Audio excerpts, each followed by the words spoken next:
Welcome to the Fire These Times, the podcast bringing you conversations at the intersection of politics, culture, and the environment. I am your host, Jubayub, and today we'll be talking to Anand Gopal. He is an American journalist and author of No Good Men Among the Living, America, the Taliban, and the War Through Afghan Eyes, which was a finalist for the 2015 Pulitzer Prize for General Nonfiction. This is not a conversation about Afghanistan, however, although we did bring it up a bit briefly. Rather, this is a conversation about the Middle East and North Africa, and specifically one that is being held 10 years since the 2011 revolutions changed so many of our lives. We focus on an article he wrote for Catalyst Journal entitled The Arab Thermidor, in which attempts to present a class analysis of the 2011 revolutions. We focused on Syria, but then, as often happens on this podcast, we started covering quite a lot more than that. We touched upon things like US and Russian imperialism, the so-called war on terror, and even the role of social media. So that's today's episode. This episode was first published for monthly Patreon supporters. To become a monthly Patreon supporter, please head out to patreon.com/firethesetimes or check the website for other methods. If you cannot donate, you can still support this project by sharing with your friends and family and leaving a review on Apple Podcasts, Spotify, or wherever you get your podcasts. The music of this podcast is by Tara Beat. Thank you for listening and take care.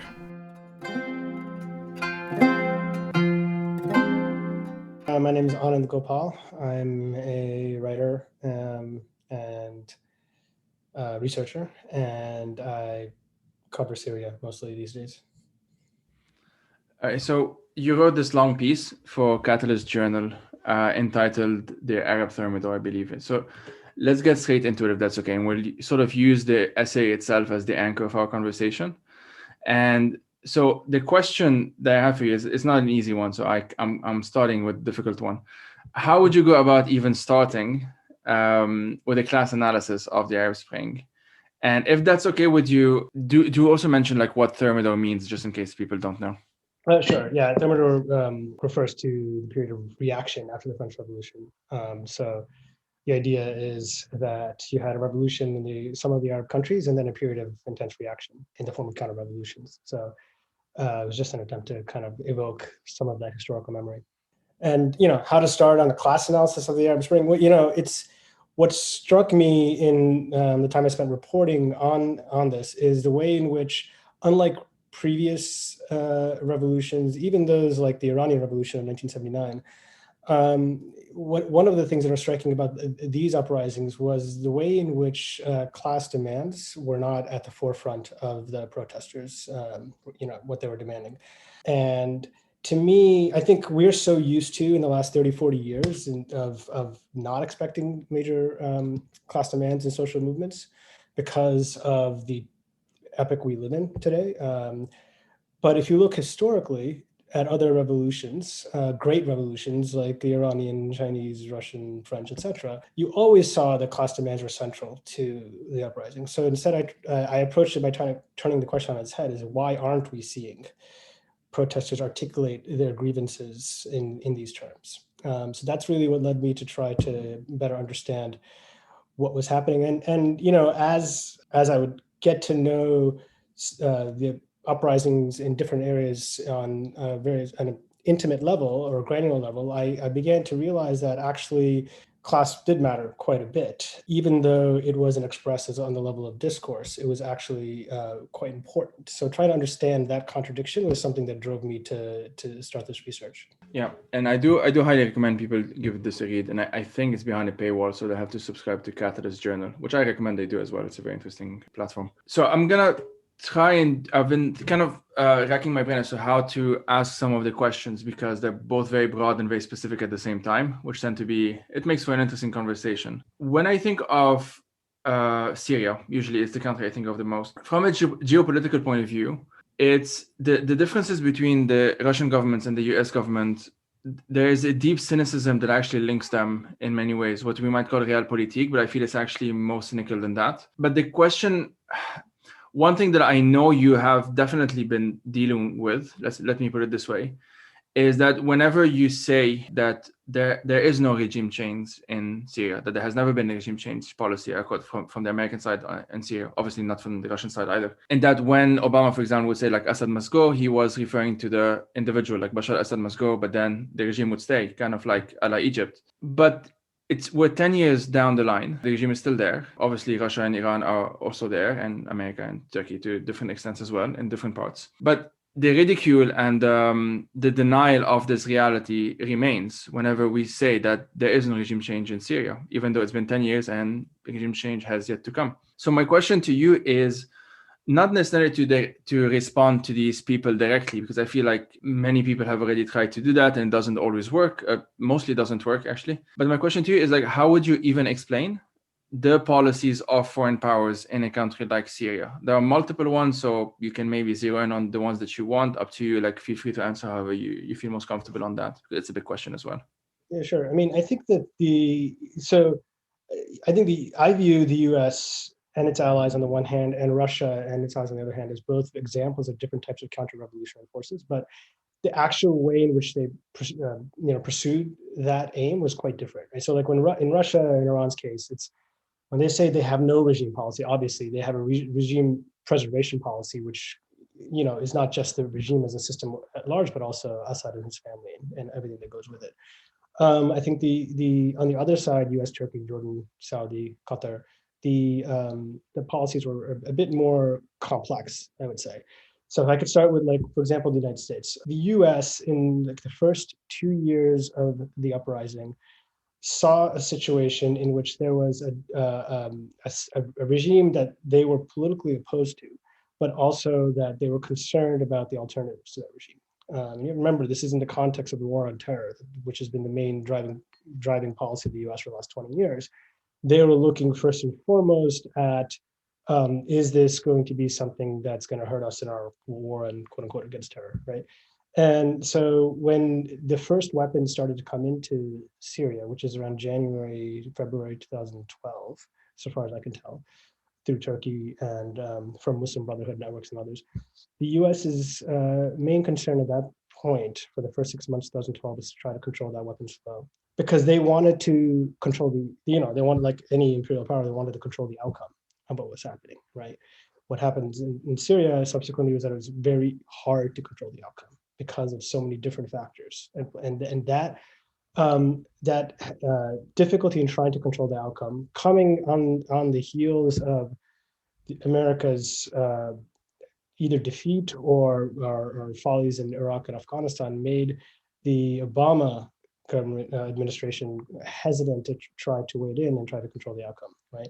I think what they would have preferred is a Yemen type, more than even Egypt, like Yemen initially. This idea that you can get together people who seem like they're part of the opposition and have a transition government, right?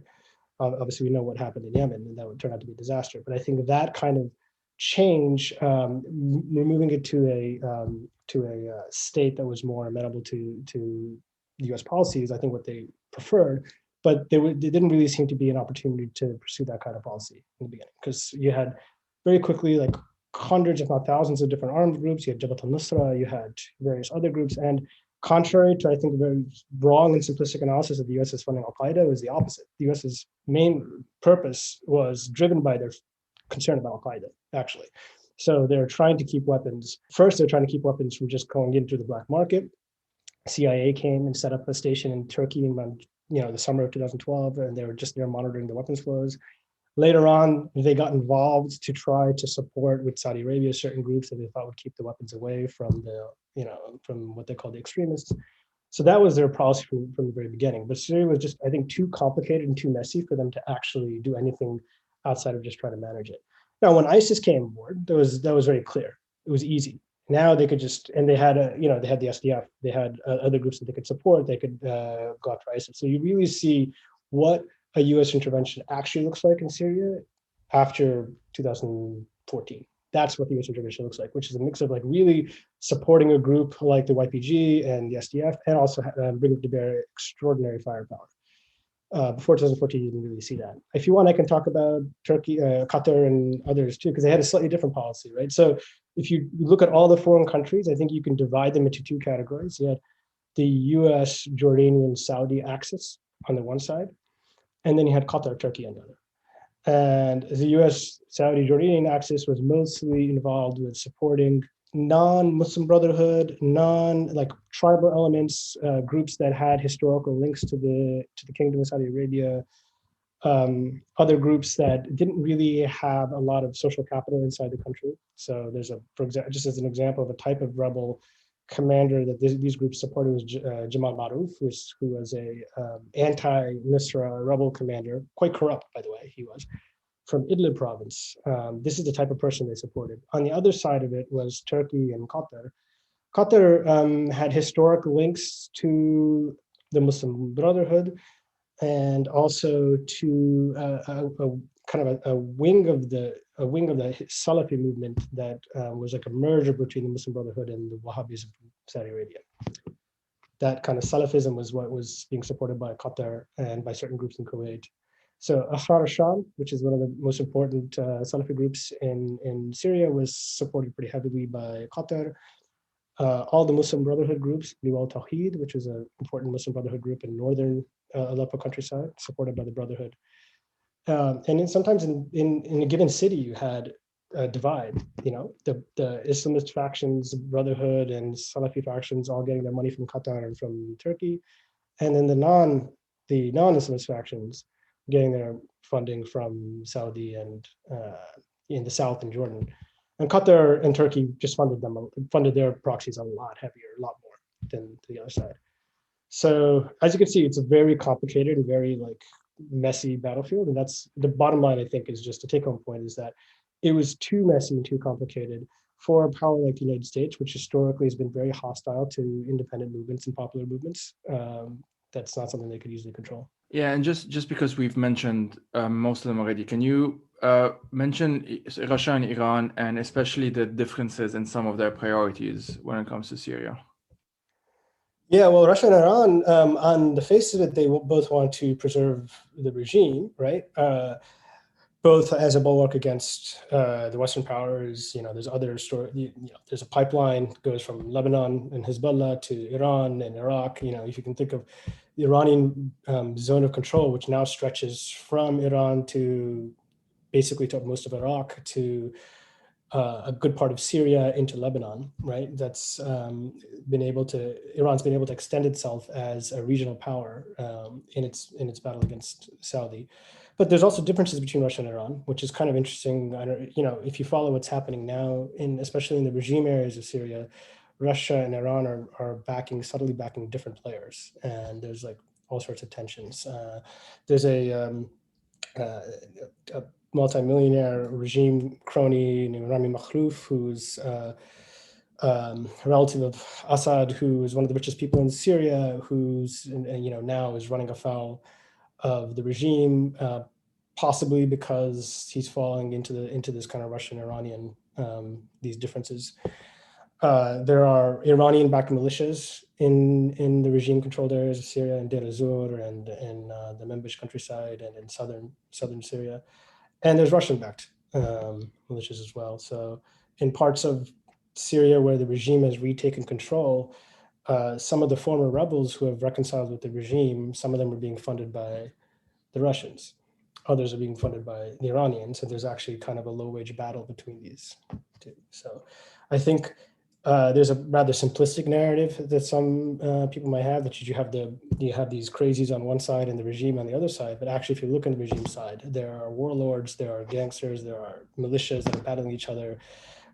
Syria as a country just exists on a map. There's not as a state, it's barely functioning. Okay, so just going back to the piece to the Arab Thermidor. You also explained in the beginning, you're evoking a comparison to the uprisings of the 1840s, 1848 being you described the 2011 uprisings as having the potential to usher in, quote, the greatest democratic transformation since 1848. To kind of use the term I used before, the cynicism that I'm describing when I'm describing the big government players, which I think is a boring point to make because it's very obvious. But I'm still very unsatisfied personally as to why there hasn't been a class dimension, at least maybe not at the forefront, but most of the time it wasn't even there, or at least it wasn't as much there as it should have been. How do you go about trying to understand why that is happening. And here I'll kind of evoke the timeline that you draw, and there's the table, the very useful table that's in front of me, of like how, you know, the regime types after the independence, you first had the oligarchy, liberal slash monarchical, is that the word? And then populist authoritarian, and then bureaucratic authoritarian, and then neoliberal authoritarian. So can you kind of draw a timeline a bit for some context for those who don't know, and maybe this will help us explain just quote unquote what went wrong in 2011.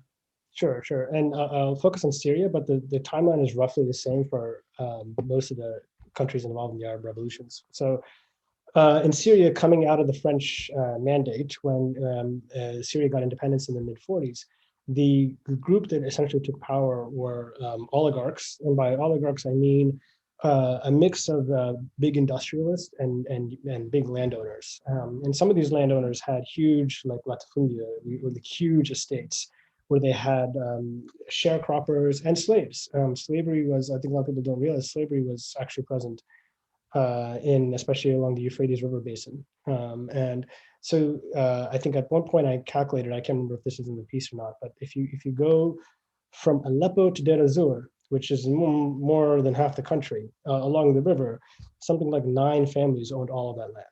So it was extraordinary inequality and extraordinary exploitation of the peasantry. And at the same time, the same people who were controlling all that land were based in the cities like Aleppo and Damascus, and were championing a form of democracy. And that form of democracy was, you know, they would have elections. In fact, in 1954, Syria had the first real elections in the Arab world, even though the elections were big man politics, kind of like what we have here in the United States in the 19th century, where, you know, people would use patronage to get votes, etc. But this period from about 1946 to 1958, I call the liberal oligarchic period. Liberal because they believed in certain types of freedoms, like freedom of speech. It was a remarkable period for freedom of speech. There was newspapers, there was freedom of expression, and freedom of markets. So in that sense, liberal. And that period lasted for about 12 years. Now, if you track the vote total of these liberal oligarchs, you see that they very precipitously decline in their support. And they lose that support to the left, to the Ba'ath Party, and to a lesser extent to the Communist Party. And the reason is because of the land question, the agrarian question, the extreme inequality in the country, in which the vast majority of people were peasants or on the land, meant that the question of land equity, land distribution was the single most important political question. The liberals clung to the belief that they could just have freedom of speech and freedom of assembly, but not have basic social services and equity. And because of that, the Arab Socialist Ba'ath Party grew tremendously in its support. It recruited primarily among teachers and among the army and among the peasantry. And 1958, there was a coup, and the Egyptian regime, Nasser, basically had a union with Syria. And at that point, Arab nationalists were in power, who had a left-wing program of trying to nationalize, among other things, of trying to nationalize these estates. So they broke up these huge estates. They redistributed the land. It was a very corrupt process, you know, but it was still an extraordinary redistribution of wealth, despite all those problems, right? And what you had in the 60s and 70s was the birth of an Arab middle class, essentially, from this process, a Syrian middle class, let's say, where you had millions of essentially serfs who, for the first time, got their little parcel of land and were able to work on it and save up enough money to, you know, send their children, let's say, to vocational school or to university. At the same time, the Syrian regime, the Ba'athist regimes, various ones of the 60s, and then the Assad regime beginning in 1970, instituted a whole host of social services. You know, so people who went to teachers college would get a guaranteed job after graduation. There was essentially free education, free healthcare, various other things. So there was a social safety net. There was some protections from the free market, and in that context, you had the growth of the Arab middle class. Of course, that all sounds great, but on the other hand, there was no political rights whatsoever. So this is, and I talk about this in the article, it's kind of like the trade-off that took place across the Middle East, which is that you had to surrender any ability to independently politically organize, and in exchange, you had some protection from the variations and the violence of the free market, let's say. Yeah, you call it torture chambers and butter. Torture chambers and butter, exactly. And this doesn't necessarily mean that these regimes had deep support, but rather it gave them stability. And this is what allowed these regimes to stabilize their rule. So that was, and that's in the 70s and 80s. Beginning in the 1990s, in Syria and earlier in some other countries, the regimes began to face very acutely the problem of how to pay for all this. Right, you're guaranteeing your education and healthcare and all these other things. You need to pay for it. There wasn't enough of a bourgeoisie, let's say, a capitalist class that made enough money that you can actually tax them and redistribute the wealth, right? Because of the way these regimes had emerged. So where are you going to get the funds from to do this? So for Syria, some of it was they had gas fields like in Deir ez-Zor and other places, and they sold that in the market. Some of it was due to aid from the Soviet Union. So this is why geopolitically it made sense for Syria to be in that block. Aid later in the 90s, it got aid for Iran as well. Right? But of course, the Soviet Union collapsed in 1991, and all of a sudden they lost their major donor. And so the problem of what to do, how to pay for things, became an immediate challenge for them. And that's why they turned towards embracing the Western model of markets and privatizing basic services. There was a lot of land cooperatives, communal cooperatives that they broke up, state-held land that they privatized. So this is what I call neoliberalism, essentially. So there was a neoliberal turn in Syria beginning in the 1990s, but really accelerating after Bashar al-Assad came to power in 2000. One of the consequences of the neoliberal turn is that a lot of the working class, who historically would be the class that would most be likely to put forth class demands, right? The working class was no longer kind of a unified actor, if it ever was, right? Rather, you had the growth of precarious labor, migrant workers. There's cities in Syria where, like, in every street, like one out of every three households, somebody's working as a construction worker in Lebanon or in Jordan or in the Gulf.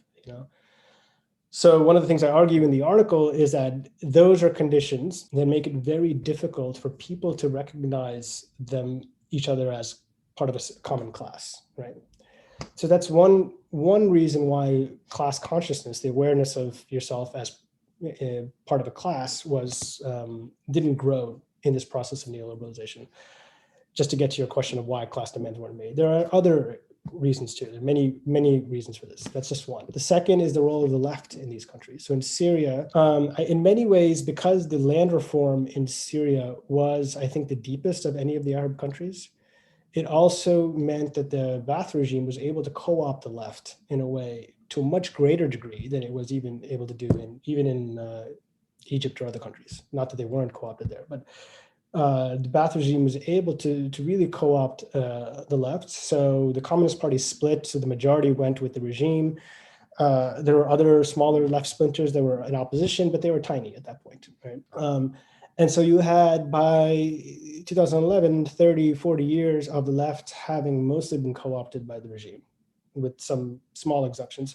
The left wasn't rooted. There was a left in Damascus and Aleppo on college campuses, for example, but the left wasn't rooted in small towns in Idlib or in the Aleppo countryside, places that were the hardest hit by the neoliberal reforms and places that were the center of the revolution. There was no real organized left in these places. That's the second reason. And I think the third reason, which is just as important, is that as the neoliberal turn took place beginning in the 1990s, the regime reversed its previous stance, which was a kind of almost aggressively secular stance that it had.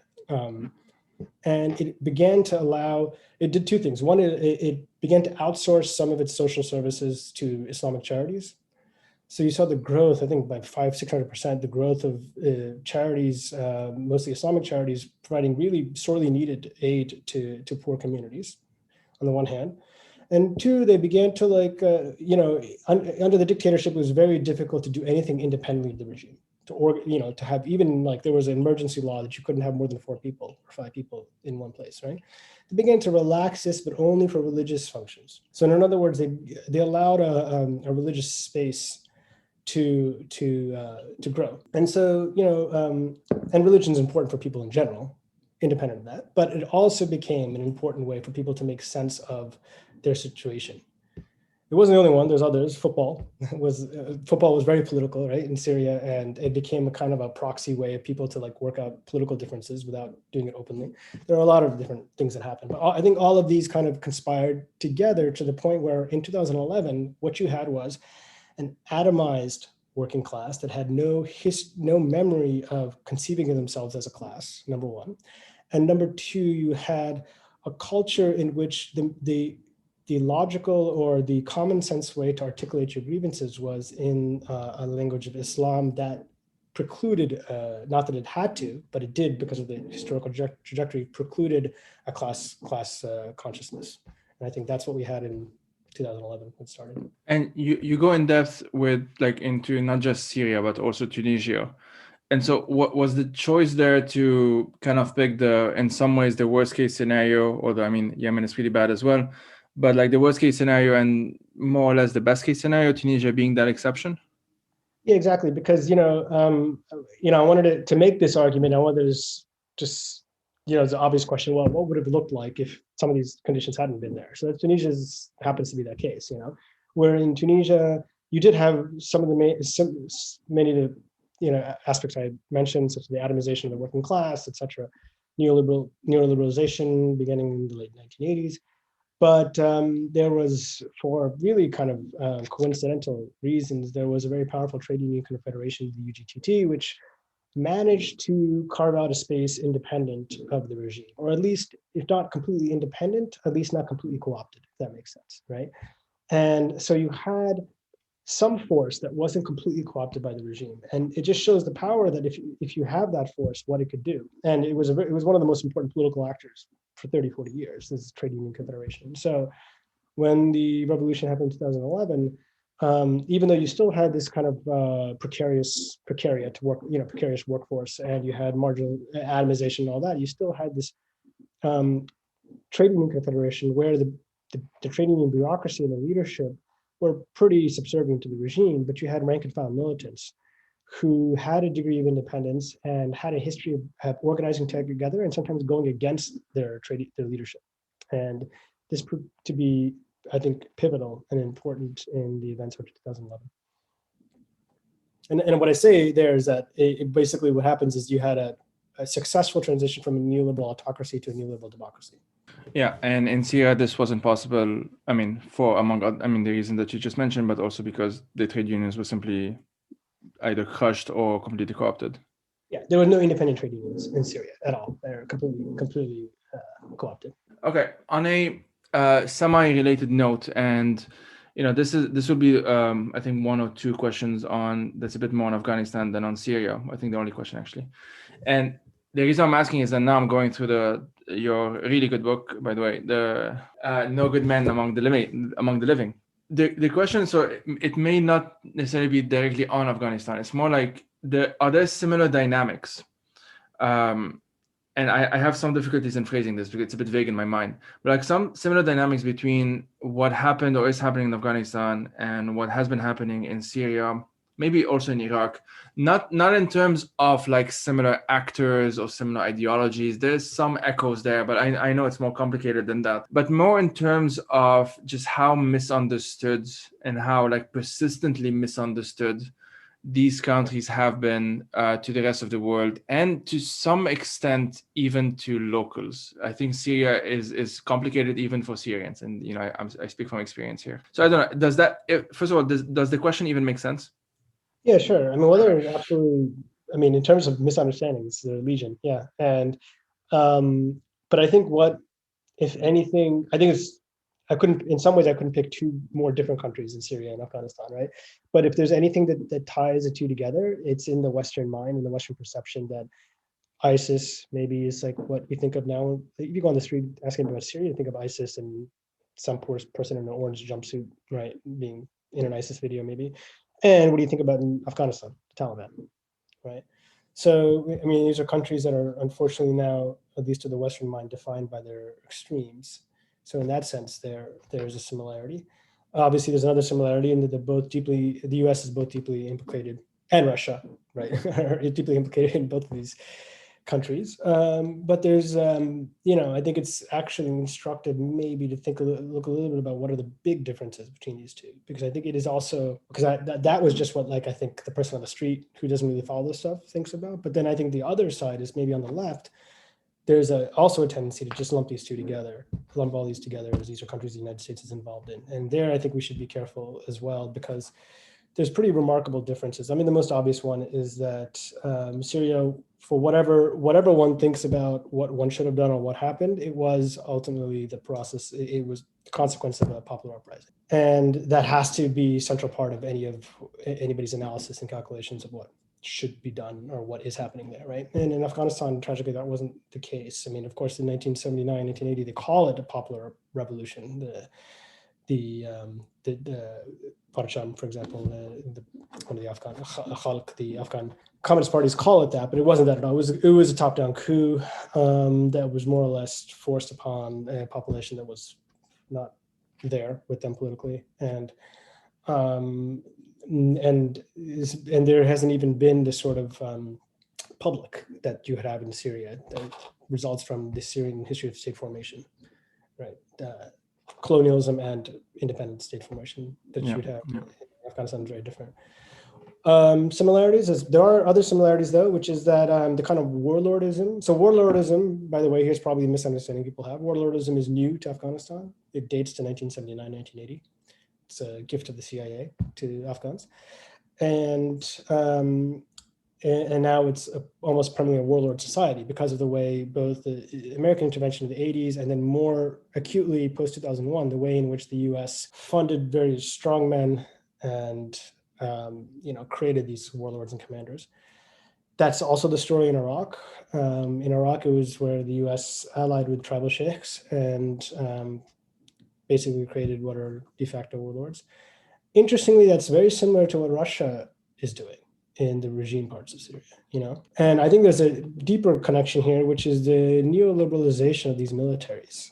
Is a very interesting thing because, and I don't think really anybody's really looked into this, and somebody should. But for example, previously the U.S. military approach was that they would go like in Korea, let's say, or in Germany, right? It was a massive footprint, and the logistics were controlled by the U.S. military itself.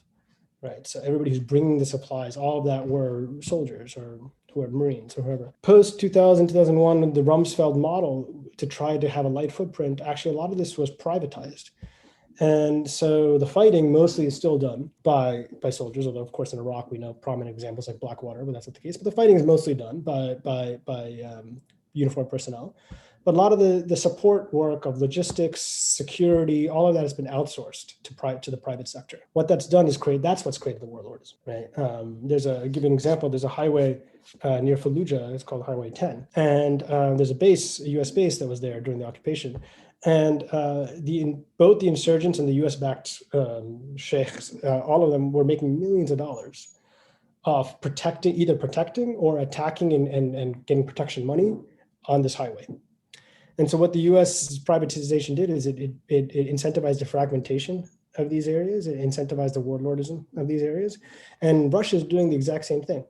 Russia has privatized many of its military functions. It has private security forces. It's also contracted, this time to regime cronies, all sorts of basic support services for their bases. And this has also created warlordism. That's amazing. We literally have neoliberal warlordism at this point. This is what we have. And I think this is a part of the story of why the U.S. has been unable to, quote unquote, pacify Afghanistan and Iraq. You have to think on one level, these are the most powerful military probably in the history of humanity, fighting a bunch of guys in sandals. And how can they not win? And I think part of the explanation is that they have privatized their own military to the point that they can't win. It's an extra, and now you're seeing this with Russia in the exact same way. Yeah, and the following question is also actually a bit related to this because we're in 2021. So there's two parts of this question. I'll ask the first one first. So not only are we 10 years, more or less 10 years since the beginning of the Arab Spring, but we also happen to be 20 years since 9/11. Well, soon to be in the coming months. But it was very difficult for me not to, like, while reading the book, not to have these like what ifs in the back of my mind, and like what if they had just accepted that bin Laden be handed over, for example, in some condition. For some reason they said no, the Americans, I mean, or like the surrender of the Taliban, or like all of these things. And maybe we won't get too much into like the details of this, because I do want to focus on the Arab Spring and maybe on Syria. But I'm just curious as to like your thoughts, and this is again another big ask, but like on these past 20 years, looking at specifically on the post 9/11 landscape, it's very difficult to kind of take stock and realize that, you know, these are the consequences of very specific policies that have just taken over so much of the world right now, that in many ways, you know, like for my generation, it's just we took it for granted, really, like this is just the way things are and whatever, and had to affect in one way or another as well the Arab Spring, obviously, due to the generational dimension of the Arab Spring as well. But so like that's part of the question of the reflection. But then the other thing is, well, we're recording this on, by coincidence, like the last day of the Trump presidency. Tomorrow Biden takes office, and there's quite a lot of talk in America right now, and I do follow this a bit because I have like a morbid curiosity when it comes to the far right, on like the question of like, can it happen here? Like it could happen here, the name of the podcast by Robert Evans, which I recommend, by the way, it's a good one. But the question of like, can it happen here, in the sense of like internal tension, the rise of the militia movement, of white nationalism, the maybe aftermath of what happens when Trump actually leaves, and all of that stuff. And I'm very curious, as someone who you know, has spent some time in Afghanistan especially, but also like in Syria and Iraq. I do remember in one of your like while doing this research, in one of your talks, you mentioned how like you went to Afghanistan to better understand the US, to better understand America. And like 20 years later, what are some of the lessons, and I'm putting it very vaguely here, but like what are some of the lessons of Afghanistan that have helped you understand America in a way that you may have not understood in a different way? And if not Afghanistan, maybe Syria, Iraq, if that's more recent for you.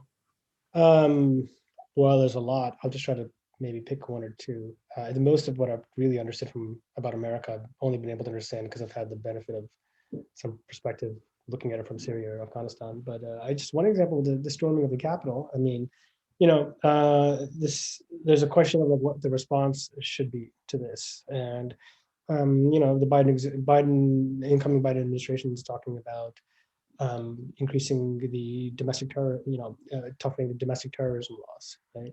So, or calling these people terrorists and applying specific legal designations for terrorism, right? And one thing I learned from not, you know, from Afghanistan and also from the war on terror at large is what a complete disaster that would be for our democracy here in the United States. Because what, I mean, a lot of people are focusing, and rightly so, on the danger that Trump poses and the far right poses to democracy. But there's a second danger at the same time that has been posed in kind of in a bipartisan consensus by this, maybe you call them the centrist or whatever you want to call them, which has been a steady chipping away at democratic freedoms. And I think 9/11 in the United States really was the beginning of that, where you have, I think even before, you know, in the 90s, you had the beginning of what was called the secret evidence laws, which is that immigrants here in the United States could be arrested and charged, and there could be evidence used against them which they can't actually see, which, you know, violates any basic norms of being able to see your accusers and what you've been accused of.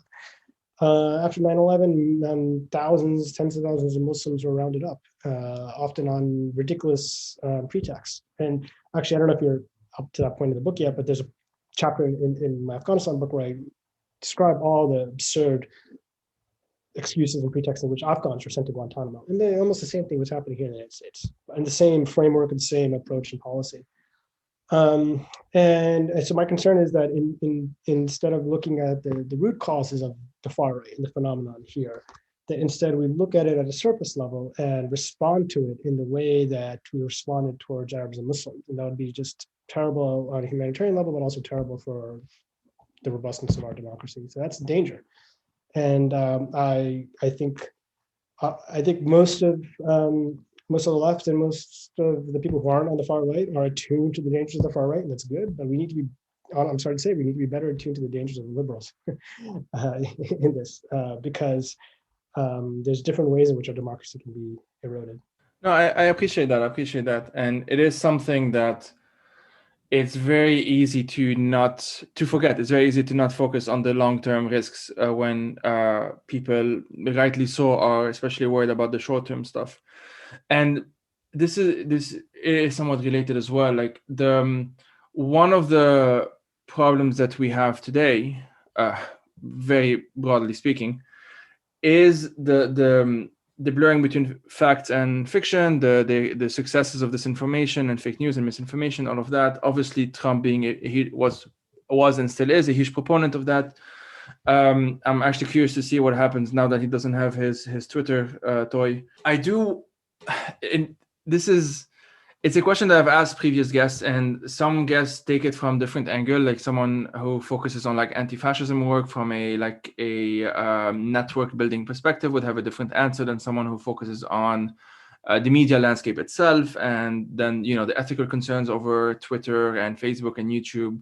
And there's so much more.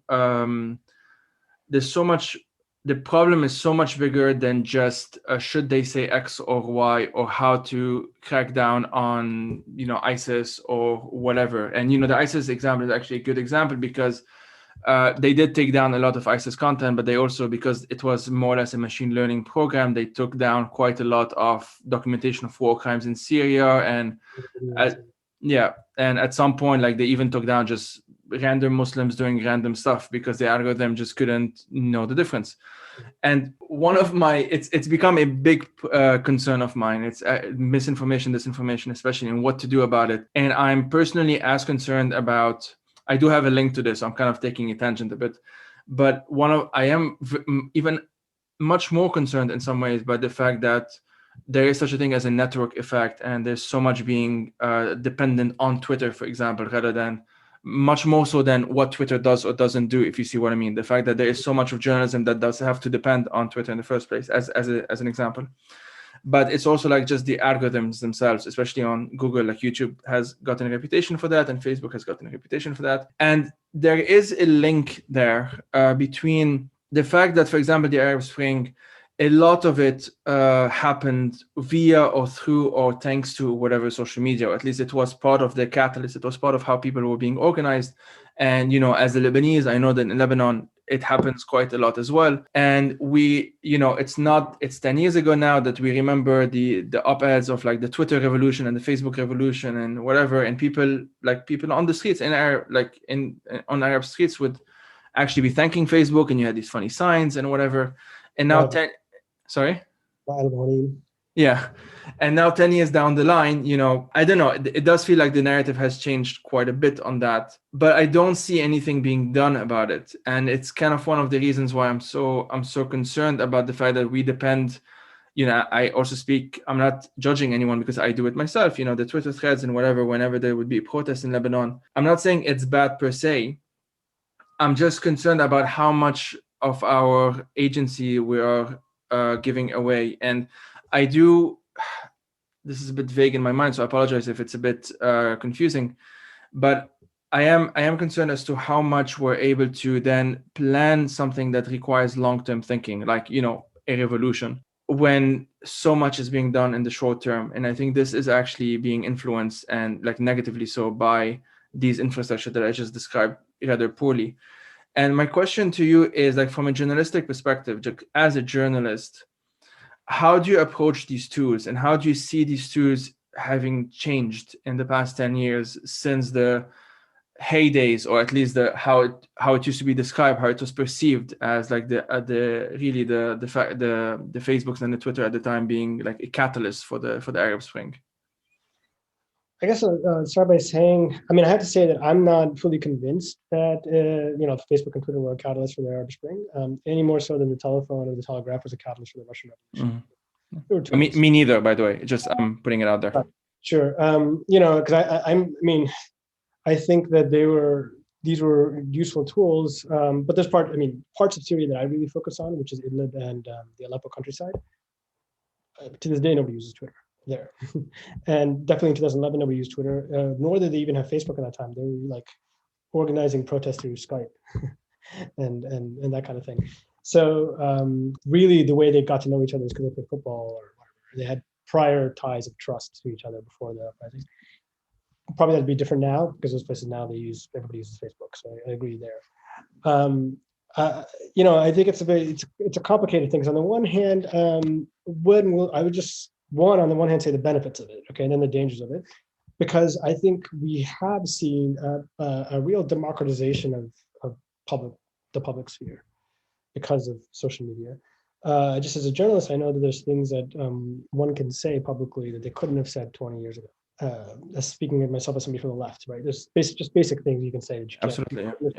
Losing your job 20 years ago, right? So that's a positive thing. And because there's just so many groups that can now like voice their own opinion. That's a positive thing. I think part of the problem is that it's anarchic in the worst sense of that word, in that there's no structure. Anybody can say anything they want, and then it's left to the power of Jack or whoever to decide when to say Trump, 10 days before he leaves office, this is too much for Trump. Right? Yeah. And to me, the question is like, why should we be investing that kind of, for such a vital resource, which is the public sphere, so a good portion of it, which is now mediated through these networks, these platforms. Why should that be in the hands of a private individual? How is that any different from, I don't know, like some kind of dictatorship, I think, right?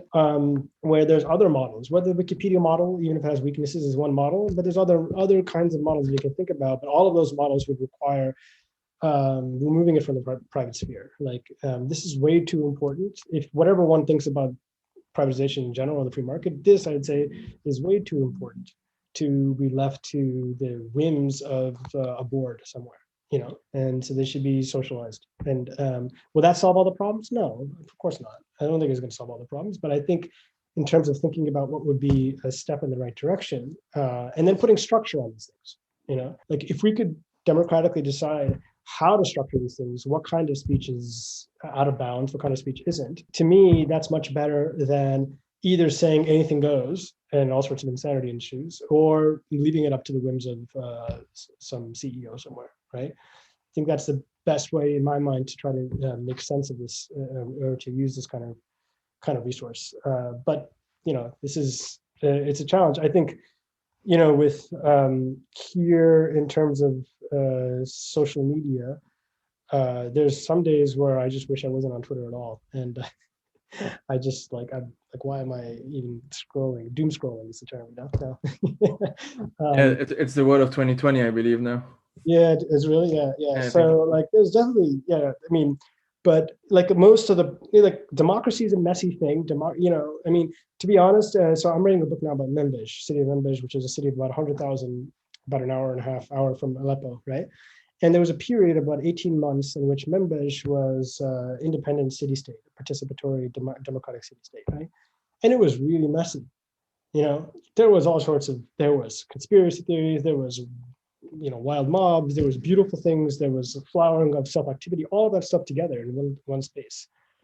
And I think it would be very easy to kind of step aside it and just condemn the whole thing because of the weaknesses. But that's the nature of democracy, I think, is that we have to look at the principle of it, which is that it has to be in our own hands.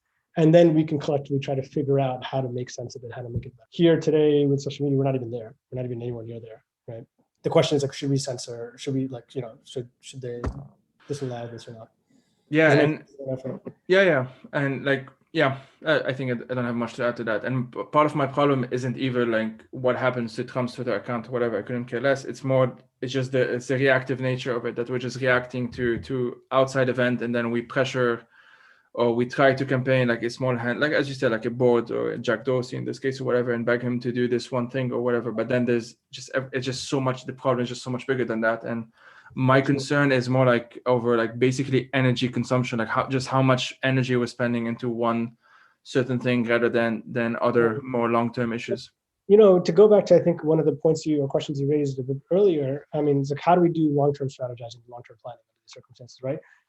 I think that, if you think about Twitter as the agora or the public space or a mob, whichever one you want to think about it as, right? We've had those throughout history, and they've never been conducive to long-term planning, right? What we really had, to me, there's no shortcut and there's no way around being, and I mentioned this in the article, being rooted in communities and having ties to those communities and then building And it's kind of thankless work, right? Yeah. It's like doing all these things and boring meetings and going to protests of 15 people or whatever.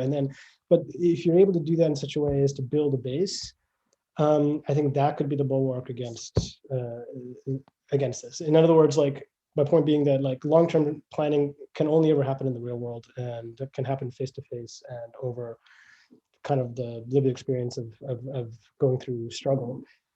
And in that sense, I'm not any more pessimistic about the possibility of long-term planning in the social media age than it was before. Yeah. Yeah. No, that's fair enough. That's fair enough. And I don't myself have an answer on this, to be honest. I ask it to different guests, and more like I continue to think about it myself. Yeah. I have like one final question before we sort of wrap it up, if that's okay. One thing that I'm struck by, I did mention the cynicism of it all at some point, and I'm not gonna repeat that. But one thing that if you open just random videos of even yourself, like on YouTube, there was a Democracy Now! Interview that you did in 2017 or something, and it's a long one. I'll link it. It's a good one, but the comments are what you might predict, and so I'm not asking you to respond to the comments. It doesn't matter. But one thing that it just made me think of is whenever we hear denialism of like Syrian war crimes and Russian war crimes in Syria, whenever like American war crimes are actually mentioned and are actually investigated, like what Bellingcat does or what you've done or other people have done or Syrians have done, obviously, as well, that doesn't get the attention that you would think, or one would think, those that are so opposed to American intervention in the region or whatever, like the attention that they would give that, if that makes sense. And I think the interpretation I have, because I've been kind of trying to wrap my head around it, other than well, they're just racist and Islamophobic and they don't really care, whatever. Like that's part of it for sure. It also feels that if they do pay attention to American war crimes in Syria, at some point they will have to pay attention to Syrian and Russian war crimes in Syria, because the scale is just on a different level, especially the Assad regime, obviously. And that's where a lot of the left, or the authoritarian left, or whatever terms we want to use, I feel like that's where they don't want to go. That's where they don't go. And here I think I'm even giving them too much credit, assuming that they think that far on that. But like, what are your thoughts on this? As I know that you have been at the receiving end of a lot of it, and I tend not to mention names because, again, I feel that they love the attention, but just as a phenomenon more than anything, to kind of try and understand the root causes or what to do about it, or like basically just like your 2 cents on this. Well, it's interesting. As you said, I've been attacked a lot by people. Sometimes there's one individual who I wrote an article about U.S. Killing thousands of civilians, me and Azmat Khan in Iraq, and this person had me on and was very praiseworthy about the article. And then I wrote an article later about Syria, and the same person was attacking me as a U.S. apologist. He had me on his podcast, I should say. So I think to some extent they're not even doing it in good faith. Rather, there's a sense, it goes back to what you were saying earlier about how there's kind of a way in which you can tamp up the outrage online and accrue followers, and there's get retweets and this kind of thing, which probably releases some endorphins in their brain or something, I don't know. But I think that one thing I've noticed about these individuals, and some of these people I know actually pre-Syria, I've known these people from back when, in terms of like Palestine Solidarity Organizing or whatever. I've known these people, right? Is that they've never really been connected to grassroots organizing, and rather had been building a brand of a sort. And I think, and this maybe is a way to tie up this in your previous question, which is that I've been fortunate, I'm lucky that I came into this in a very different way. Who knows? Maybe I came into in the way they did, I would be the same way, right? But I came into it in the sense that when I was like much younger, I was, I was in an organization. I was doing politics, and I was a union organizer, right? And I was doing this for 10, 15 years, and so I have that experience that's been able to pull me in a different direction. And I noticed none of them have. They haven't ever been connected to real organizing. And maybe that's also the answer to some of our quandaries and qualms about social media is that, there's no easy fix for these things, but there are ways we can, work on the ground, and it's kind of thankless work that we can do that can act as a counterweight in some way, kind of ground us maybe. Yeah, I agree with that, and thanks for that. I think that's a good way of linking the two. That it's not necessarily a social media question in the abstract or in the absolute, but more like how is it used, and it's also, honestly, I think it's also a quantity question. Like how much is it used? Like someone spending 18 hours a day, it's not the same as someone spending 10 minutes a day. Like I think that's a boring point that doesn't really matter here. Also, not to interrupt you, just to say, also that one of the things you have to do when you're doing like politics in the small p, like on the ground with people, is you have to talk to them and convince them, right? And you have to meet them where they are, whatever it is, right? If you're neighborhood organizing or whatever, you don't really have to do that in social media. You just kind of have to build a platform, build a brand and let the masses come to you. It lacks that reciprocity that's implicit and vital to democratic political organizing, and I think that's partly at the end of the day why they go in that direction. Yeah, I definitely agree with that as well. Okay, well, to wrap up this conversation, I'll ask you what I've been asking guests recently. If you have 3 books to recommend to listeners, what would they be? And it's 3 books minimum. You can recommend as many as you want. 3 books. I guess I'll tell you the 3 most recent books that I read. One was Gilead by Marilyn Robinson. It's a novel, if you know it. Came out in like 2006, and it's like an epistolary novel. It's about a preacher who's writing letters to. Dying preacher writing letters to his son, and I read it when it came out, and I have to say that when I read it when it came out, I hated it because I was just fiercely arrogant in my secularism at the time, and I was like, what is this kind of religious stuff? I'm not going to read it. I mentioned this because you asked earlier about ways in which my work in the Middle East has changed how I've seen the United States. Is that one of the things is since 2011, I've been working there, so it's now 9 years. It's really, I think, made me appreciate the varieties of belief people have, and not trying to be so imperious about curious about what I think I know. And one of the things the book does really well is it talks about having like an epistemic humility. Not really. You can say what you don't believe, but you should be much more cautious in saying what really is you believe. And so that's why this book resonated with me a lot. It was a beautiful book. She's a great, amazing writer. So I love that.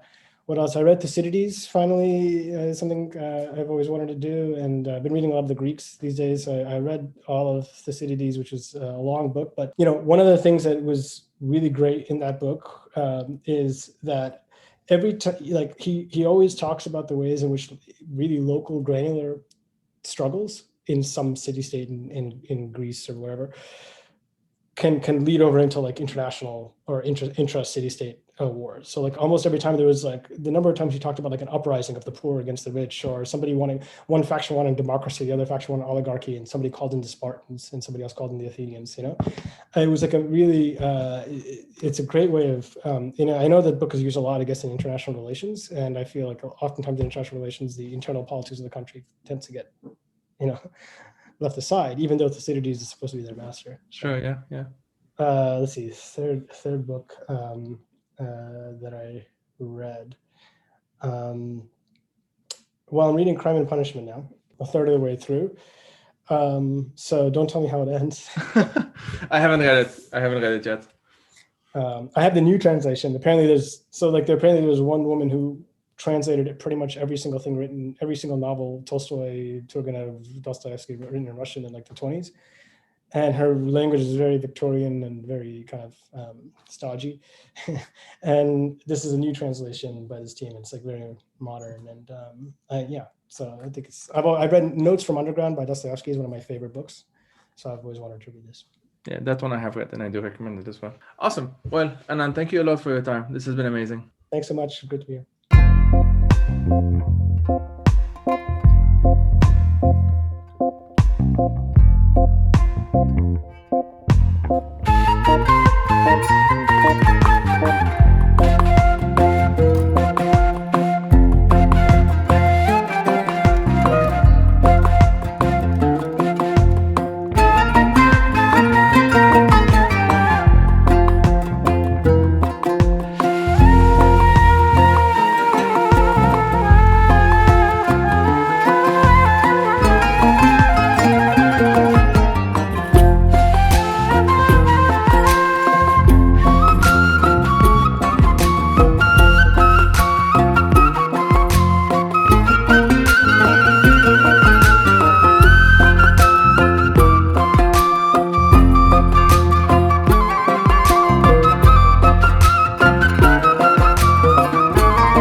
The Fire These Times is made possible by supporters on Patreon. If you'd like to support through a monthly donation, you can head out to patreon.com/firethesetimes. And if you want to explore other options, you can do so by checking out the website.